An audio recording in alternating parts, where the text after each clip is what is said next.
ഞാൻ ഒരു ഹിന്ദു കുടുംബത്തിൽ നിന്നാണ് വന്നിട്ടുള്ളത്. ഞങ്ങളുടേതായ മതാചാരത്തിൽ കൂടി നടന്നു. പല അമ്പലങ്ങളിലും വിഗ്രഹാരാധനകളിലും പങ്കെടുത്തു. എല്ലാ ഇന്ത്യയിൽ തന്നെ പല പല സ്ഥലങ്ങളിലും ദൈവങ്ങളുടെ അടുക്കിലേക്ക് പോയി പ്രാർത്ഥിച്ചു. ഒരുപാട് പ്രശ്നങ്ങളൊക്കെ ഉണ്ടാകുമ്പോൾ നമ്മൾ നേരെ ചെല്ലുന്നത്, ഹിന്ദുക്കളായ മിക്ക ആളുകളും ചെല്ലുന്നത് ജോൾസിൻ്റെ ഇതിലേക്കാവും. എനിക്ക് ജീവിതത്തിൽ പല പ്രശ്നങ്ങളുണ്ടായപ്പോഴും ഞാൻ ചെന്നത് തഞ്ചാവൂരിലുള്ള ഒരു ഓല എഴുതുന്ന ഒരു ഓല ജോൽസ്, അതിനെന്തോ പറയും, എനിക്ക് കറക്റ്റായിട്ട് അറിയില്ല. ഞാൻ അവിടെ പോയി. അപ്പോൾ അദ്ദേഹം എൻ്റെ കുറേ കാര്യങ്ങൾ പറഞ്ഞതിന് ശേഷം 57 വയസ്സിന് ശേഷം ഞാൻ ജീവിച്ചിരിക്കില്ല എന്ന് എന്നോട് പറഞ്ഞു. അതിനുശേഷം അദ്ദേഹത്തിനൊന്നും കാണുന്നില്ല, അത്രയും വായിക്കാൻ പറ്റുന്നില്ല. അതിനുശേഷം വീണ്ടും ഞാൻ എൻ്റെ ജോലിയായി നടന്നു, അതും ഞാൻ മറന്നുപോയി. വീണ്ടും പ്രശ്നങ്ങൾ വരുമ്പോൾ വീണ്ടും മറ്റു ജോൾസിൻ്റെ അടുത്ത് പോകും. ആ ജോൾസിനും ഇത് തന്നെ പറഞ്ഞത്, 57 വയസ്സിന് ശേഷം ഒന്നും കാണുന്നില്ല, എനിക്ക് പറയാൻ പറ്റുന്നില്ല, അപ്പോൾ അതുവരെ നിങ്ങളുടെ ലൈഫുള്ളൂ എന്ന് പറഞ്ഞു. അങ്ങനെ എനിക്ക് പല അസുഖങ്ങളും വന്നു. ഹാർട്ട് ഓപ്പറേഷൻ കഴിഞ്ഞു, ക്യാൻസർ വന്നു, ഷുഗറും കൊളസ്ട്രോളും പ്രഷർ എല്ലാം അതുണ്ട്. പക്ഷേ എന്നെ ഇപ്പം നിലനിർത്തുന്നത് എൻ്റെ യേശുവാണ്.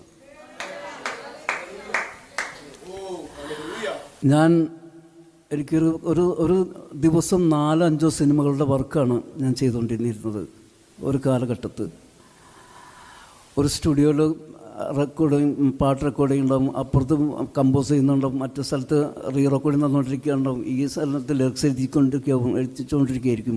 അങ്ങനെ പല പല ഇതിലും ആ വർക്കുകൾ നടന്നുകൊണ്ടിരിക്കുന്ന സമയത്ത് എനിക്ക് ഒരുപാട് സുഹൃത്തുക്കളുണ്ടായിരുന്നു. എനിക്ക് അസുഖം വന്നതിനോടുകൂടെ വർക്കുകൾ കുറഞ്ഞതോടുകൂടെ സുഹൃത്തുക്കളും പതിയെ അകലാൻ തുടങ്ങി. ഞാൻ ഒറ്റപ്പെട്ട ഒരു അവസ്ഥ എനിക്ക് തോന്നി. അങ്ങനെയാണ് ഞാൻ പിന്നെ എനിക്ക് എന്തോ ഒരു അസുഖം വന്ന സമയത്ത് ഒരു ആയുർവേദ ഹോസ്പിറ്റലിൽ ഞാൻ കിടക്കുകയായിരുന്നു. ഉഴിച്ചിലാൻ തോന്നുന്നു എന്തോ.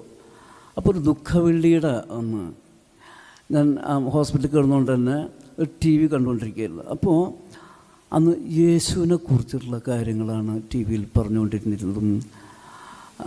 യേശുവിൻ്റെ ജീവചരിത്രം കാര്യങ്ങളൊക്കെ ഇങ്ങനെ ഒരു എന്താ പറയുക ഡോക്യുമെൻ്ററി പോലെ ഇങ്ങനെ വന്നുകൊണ്ടിരിക്കുന്നു. ഞാനത് കണ്ട് എനിക്ക് വല്ലാത്തൊരവസ്ഥയിലേക്ക് ഞാൻ പോയിക്കൊണ്ടിരിക്കുകയാണ്. ഞാൻ പതുക്കെ കരയാൻ തുടങ്ങി. എൻ്റെ യേശുപ്പച്ചൻ അവരെന്തിനു കുരിശിലെച്ചത് എന്നൊക്കെ ചിന്തിച്ച് ഞാൻ ഭയങ്കരമായിട്ട് വാവിട്ടങ്ങോട്ട് കരഞ്ഞു. പിന്നെ അന്ന് എനിക്ക് ഉറങ്ങാൻ പറ്റിയില്ല. പിറ്റേ ദിവസം രാവിലെ ഒരു ദൈവദാസൻ എന്നെ വിളിക്കുക ഹോസ്പിറ്റലിൽ. അപ്പം ഞാൻ ഹോസ്പിറ്റലാണ് കിടക്കുന്നത്. മോഹൻസ് സാറാണെന്ന് ചോദിച്ചു. ആണെന്ന് പറഞ്ഞു. ഞാൻ എന്നെ പാസ്റ്റാണെന്ന് പറഞ്ഞു. അപ്പോൾ എന്തേ വിളിച്ചെന്ന് ചോദിച്ചു. അല്ല, എന്നോട് ദൈവം പറഞ്ഞു, യേശു പറഞ്ഞു വിളിക്കണം എന്ന്. അങ്ങനെ ഇപ്പോൾ എവിടെയുള്ളതെന്ന് ചോദിച്ചു. ഞാൻ ഹോസ്പിറ്റലാണെന്ന് പറഞ്ഞു. അങ്ങനെ അദ്ദേഹം വന്ന് എന്നോട് പറഞ്ഞു, എൻ്റെ അരികെ വന്ന് ആദ്യമായിട്ട് സുവിശേഷം കേട്ടത് അന്നാണ്. പിന്നെ എനിക്ക് യേശുപ്പച്ചനെ ഭയങ്കര ഇഷ്ടം എന്നെ കൂടിക്കൊണ്ടിരുന്നു. അപ്പോൾ യേശുപ്പച്ചനെ കൂടുതൽ അറിയാനുള്ളൊരു വ്യഗ്രത എന്നിലേക്ക് ഉണ്ടായി. അങ്ങനെ പിന്നെ കൂടുതൽ അറിയാനുള്ള യേശുവിനെ എനിക്ക് കൂടുതൽ അറിയണം എന്നുള്ള ഇതിൽ ഞാൻ പിന്നെ TV വെച്ച് ഹാർവസ്റ്റ് TV അങ്ങനെ പല TV യിലും വെച്ച് കാണും.